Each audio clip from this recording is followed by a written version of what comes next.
অথচ জেলখানার ভিতরে বেসে সালমান এফ রহমান তিনি যে কারসাজি করছেন, তিনি যে নানা অপতৎপরতা চালাচ্ছেন দেশের মধ্যে, কই এটার ব্যাপারে তো আমরা কোনো পদক্ষেপ নিতে দেখিনি।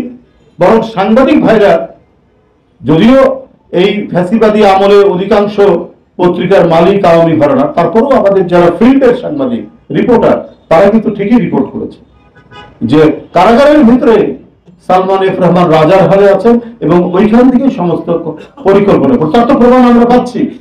আপনার এই গার্মেন্টস ফ্যাক্টরির অধিকাংশ মালিক হচ্ছে আওয়ামী ফ্যাসিবাদের পক্ষে। এই যে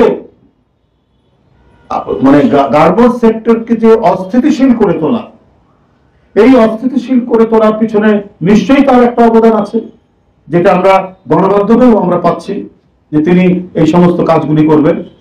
সালমান এফ রহমান, গতকালকেও আমরা তার নিউজ দেখেছি। কই এগুলোর ব্যাপারে তো কোনো পদক্ষেপ নিতে দেখিনি। তারা কি করে ভেতর থেকে তৎপরতা চালাচ্ছেন? কাদেরকে আপনারা দায়িত্ব দিয়েছেন তারা সেখানে? তারা অন্তরের মধ্যে একটি মত ধারণ করেন, সেটার প্রতিফলন আমরা দেখেছি ওনার উপদেষ্টা হওয়ার পরে। খোদাবক সাহেব, উনি আমরা শুনছি এসে যারা বঞ্চিত হয়েছে বা যারা সহানুভূতিশীল ছিল তাদের বিরুদ্ধেই নাকি তিনি অবস্থান নিচ্ছেন। এগুলো কিন্তু খুবই রহস্যজনক ব্যাপার।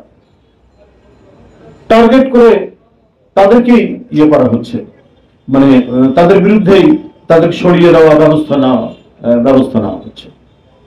এতে যাদের বিরুদ্ধে আমরা জানতে পারছি সরিয়ে দিতে চাচ্ছে তাদের জায়গা থেকে, এই বিষয়ে তাদের বিষয়ে কি কোনো কথা উঠেছে কোথাও তাদের ব্যর্থতা নিয়ে?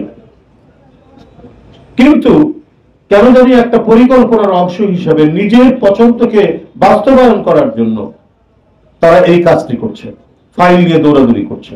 কিন্তু উনি এই 15.5 বছর শেখ হাসিনার আমলে উনি নিঃসন্দেহে বুদ্ধিজীবী মানুষ, বুদ্ধির চর্চা করেন, পত্রিকায় লেখালেখি করেন, কিন্তু কখনো গণতান্ত্রিক আন্দোলনে কি একটা আর্টিকেল লিখেছেন? আমাদের সমর্থনে কি কোনো একটা কথা লিখেছিলেন? অথবা জুলাই আগস্টেও কি তারা কোনো মতামত দিয়েছেন? কিন্তু অথচ যারা এর মধ্যে দায়িত্ব পালন করছেন নিষ্ঠার সাথে, তাদের বিরুদ্ধে অবস্থান নেওয়ার প্রবণতা হঠাৎ করে দেখা যাচ্ছে।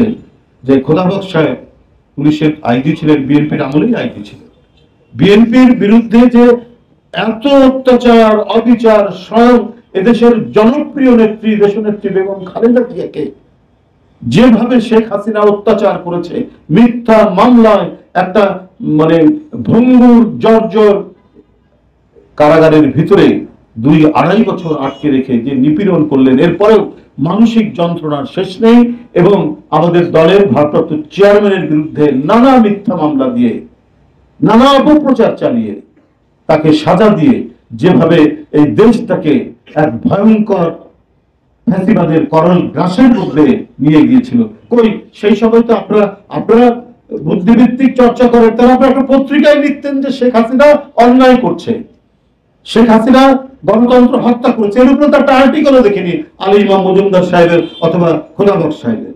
হওয়ার পরে আলী ইমাম মজুমদার সাহেব তিনি একটি প্রশাসনিক পুনর্বিন্যাস করার জন্য ডিসি নিয়োগ দিলেন।